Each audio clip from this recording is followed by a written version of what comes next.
हाँ जी, नमस्कार दोस्तों। आज फिर से मैं आपके बीच सिंधु सभ्यता की एक क्लास 4 लेके आया हूँ।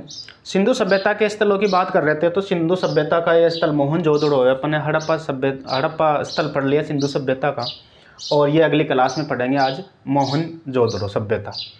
मोहनजोदड़ो का शाब्दिक अर्थ होता है दोस्तों मृतकों का टीला। मोहनजोदड़ो ये वर्तमान में पाकिस्तान के लारकाना ज़िले में स्थित हैं और ये मोहनजोदड़ो है, ये सिंधु नदी के तट पर स्थित है। लेकिन सिंधु नदी के भी ये दाएं तट पर स्थित है। सिंधु नदी के दाएं तट पर स्थित मोहनजोदड़ो सभ्यता है दोस्तों।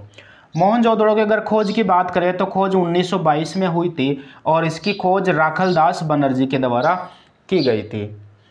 ये मोहनजोदड़ो एक नगरीय सभ्यता थी। नगर के प्रमाण साक्ष्य मिले यहाँ से, इसलिए नगरीय सभ्यता है।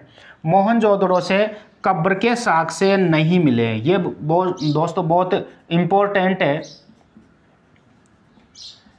बहुत मोस्ट है। ये लाइन याद रखना जरूर कि मोहनजोदड़ो से कब्र के साक्ष्य नहीं मिले हैं। मोहनजोदड़ो से बगीचे मिले हैं, इसलिए इसको सिंधु का बाग के नाम से भी जाना जाता है। यहाँ से बगीचे मिले, बाग बगीचे मिले हैं, इसलिए सिंधु का बाग किसे कहते हैं तो हो जाएगा मोहनजोदड़ो। यहाँ से कांसे की महिला की एक नाचती हुई मूर्ति मिली है, अर्थात आप कह सकते हैं कांसे की नर्तकी कहाँ से मिली है तो वो मोहनजोदड़ो से। सर्वाधिक मोहरें मिली है, यहाँ से सर्वाधिक मोहरें मिली है, लगभग 1200 मोहरें मिली है। और एक सरंगी बेल की सबसे ज़्यादा मोहरें, सर्वाधिक मोहरें मिली है मोहनजोदड़ो से। यहाँ से ईंटें मिली है, ईंटें बड़ी बड़ी ईंटें मिली है। यहाँ से ईंटें सभी जगह मिली है, लेकिन बड़ी बड़ी ईंटें कहाँ से मिली है वो मोहनजोदड़ो से मिली है। तो ईंटों का अनुपात था दोस्तों 51 × 26 × 6, यानी लंबाई चौड़ाई ऊंचाई। ये मैंने आपके सामने ईंट बनाई है, ये इस प्रकार से ईंट का अनुपात था लंबाई चौड़ाई इंटू ऊंचाई 51 × 26 × 6। ये लंबाई चौड़ाई, अर्थात इस अनुपात में यहाँ से बड़ी बड़ी ईंटें मिली है मोहनजोदड़ो से। अब मोहनजोदड़ो सिंधु सभ्यता का नकली स्थान के नाम से भी जाना जाता है इसको, अर्थात इससे सिंधु सभ्यता का नकली स्थान भी कहते हैं मोहनजोदड़ो को। ये जो मोहनजोदड़ो है सिंधु सभ्यता का सबसे बड़ा स्थल है। सिंधु सभ्यता का सबसे बड़ा स्थल जो खोजा गया है वो कौन सा है तो वो हो जाएगा मोहनजोदड़ो।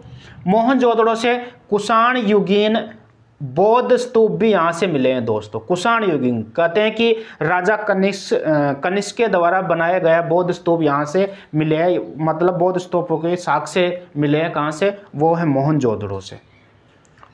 आगे देखते हैं, तो देखो दोस्तों आगे मोहनजोदड़ो से याद रखना सर्वाधिक कुएं मिले हैं। मोहनजोदड़ो से सर्वाधिक कुएं मिले हैं। मोहनजोदड़ो से स्नानागार मिला है, स्नान करने का एक बड़ा स्थल मिला है यहाँ से। ये मोहनजोदड़ो का सबसे बड़ा सार्वजनिक स्थल था, जहाँ से कहते हैं कि सभी लोग यहाँ पर मिलकर स्नान किया करते थे, या फिर कोई सार्वजनिक प्रोग्राम हो तो उस टाइम में सभी यहाँ पर लोग स्नान करते थे।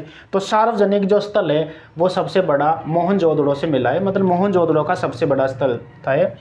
और जो इसकी लंबाई चौड़ाई की अगर बात करें तो ये 39-23 फीट इनकी लंबाई चौड़ाई थी। और इसकी गहराई की बात करें तो ये 8 फीट गहरा था, 8 फीट गहरा था। और इस प्रकार का ये स्नानागार था दोस्तों, ये सीढ़ियाँ बनी हुई है इसमें उतरने की, 8 फीट गहरा था और लोग यहाँ पर स्नान करते थे।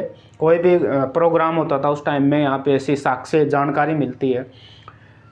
यहाँ से दोस्तों अन्नागार मिला है, सूती वस्त्र मिले हैं, शिव की मूर्ति मिली है और पुजारी की मूर्ति भी यहाँ से मिली है दोस्तों।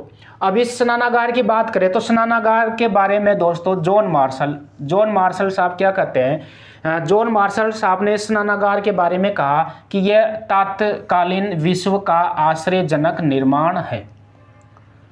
जॉन मार्शल ने तत्कालीन विश्व का आश्चर्यजनक निर्माण किससे कहा है तो मोहनजोदड़ो के स्नानागार को कहा है दोस्तों। और इतिहासकार एक डी डी कोशाम्बी ने इसे कमलताल पुष्कर की संज्ञा दी है, अर्थात स्नानागार को कमलताल पुष्कर कहा है। यहाँ से अन्नागार मिला, यह मोहनजोदड़ो की सबसे बड़ी इमारत थी दोस्तों। मोहनजोदड़ो की सबसे बड़ी इमारत अन्नागार, अन्न रखने के जो भंडार है वो यहाँ से मिले हैं।